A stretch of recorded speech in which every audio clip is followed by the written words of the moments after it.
in the Netherlands. He says it's by a friend of his who's in Libya right now. It was shot on Monday at around 6 p.m. local time in the New Fleen area of Tripoli. We can hear shots and see men in uniform with guns firing. And the man who filmed this says they are police officers. And like most of the video coming out of Libya, it's difficult to make out all the commotion, so it's unclear who they're firing at. Another witness is in Tripoli, called in to Feb 17 Voices website, who helped relay her message as an audio tweet. It's not a great line, but as you'll see from the subtitles, it appears that Gaddafi's speech has frightened many. The day we left, we had killings, rioting in the streets. I don't know if this was true, but what we heard from people as in reference, that some houses, women got raped by them, and so we had to leave that location. Things have been quiet after his speech. Thousands of people left in fear, even if you're anti-government. They went into the streets and they were very scared. They raised up the green flag and started chanting, "Yeah, we want Gaddafi, we want Gaddafi." He announced that with a text message that the schools have been back in order. Everyone should start working. Everyone should go back to their ordinary lives. We heard from terrorists in Benghazi. They said there's supposed to be a march of dozens of people coming towards our way. Well, Benghazi, which she mentioned there, is one city opposition groups claim to have liberated, and a new map online claims to show the other areas that have fallen. We're not able to verify how accurate this is, but I'd like to explain a bit about the flags. The Libyan flag is green. It's been used since 1977, but the flag adopted by the opposition crowds is red, black and green, and you may have seen it in some of the pictures we showed you earlier. It's actually the flag used when Libya was still a monarchy. Well, it's a bit hard to make out there, but the top right-hand corner of the map had the city of Derna, apparently no longer under Gaddafi's control. We found an online video claiming to show that this is the case. A group of women holding the so-called liberation flag protesting at the yard of an old mosque, and they're chanting anti-Gaddafi slogans. More to come in the next few hours. Back now to So. Thanks very much, Emma Kay. Well, many of the 750 international rescue workers called upon have arrived in Christchurch, New Zealand, after the city was devastated by an earthquake. The official death toll is 76, but officials say that could double. But time's running out for more than 200 people trapped in the rubble. And as Tanya Page reports, hopes that they'll be freed alive are slipping away. Christchurch's iconic cathedral may now be a tomb for several people who it's believed were trapped inside. From the air, the wounds inflicted by Tuesday's earthquake run deep. With the arrival of hundreds of international rescue workers, this has become a huge operation, but the death toll is expected to rise.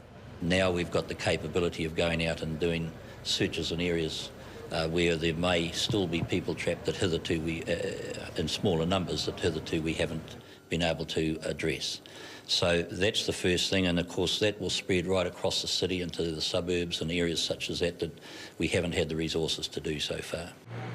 If you come into the suburbs, you realise just how widespread the damage is. This row of shops behind me survived September's earthquake, but now they've been ruined. And in a country where many people own small businesses, this sort of damage could ruin livelihoods. We found Lynn McKinney packing up her shop, but she's determined this won't be the end.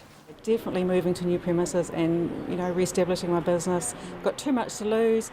It's still a wonderful city. I know there's just absolute devastation in town. The earthquake's effects were felt from coast to coast. 30 million tonnes of ice from the Tasman Glacier was sliced off. But closer to the epicentre, people are trying to get their lives back to normal. Basic services and supplies have been cut. Water, sewage and electricity has been severed in parts of the city, and fuel supplies have been running short. The central city is now a restricted zone. One of its tallest buildings, the Grand Chancellor Hotel, is expected to collapse, further hampering rescue efforts in the worst affected area. Tanya Page, AlJazeera, Christchurch, New Zealand. The Indonesian cleric Abu Bakar Bashir has denied he helped set up, fund and arm a new terror cell in the country's west.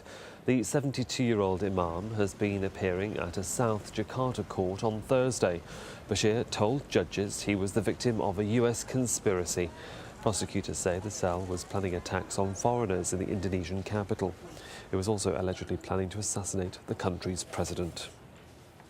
Saudi Arabia's King Abdullah has promised $10.7 billion in pay rises, job creation and leniency on loans. He made the announcement as he returned home after spending 3 months abroad for medical treatment. The new development fund is being set up to help struggling Saudis buy homes, get married and start businesses. At least 4 people have been injured after a fire broke out near the Egyptian Interior Ministry building in Cairo. Rescue teams were rushed to the building, which houses criminal records and other personal files. The fire was started by suspended police officers demanding reinstatement. They threw firebombs at the building next to the Interior Ministry.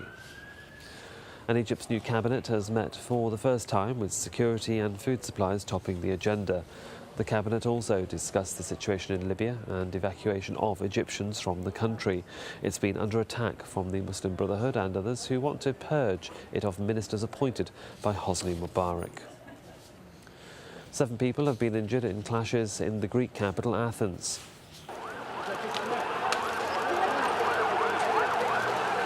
During the demonstration, a policeman was set alight. The video shows other officers rushing to his aid as he tried to put out the fire. The clashes took place as tens of thousands of people protested again about austerity measures. Protesters also hurled rocks at the security forces, who responded with tear gas. At least 4 people have been arrested. In Mexico, 2 people have been killed in a drive-by shooting in the resort city of Mazatlan.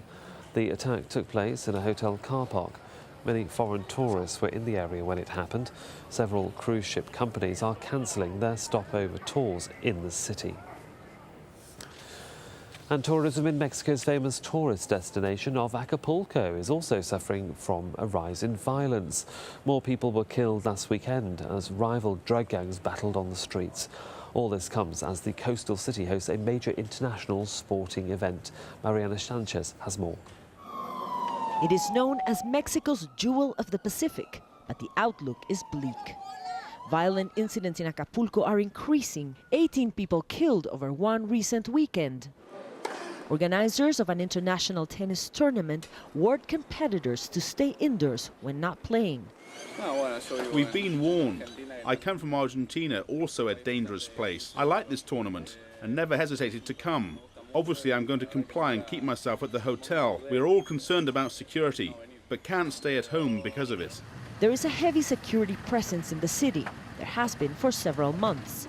Tournament officials say they just want players and spectators to be careful. We've gone around the tourism areas day and night and haven't had a problem. The violence is not against us, but one has to take precautions to avoid risks. But tourism authorities are warning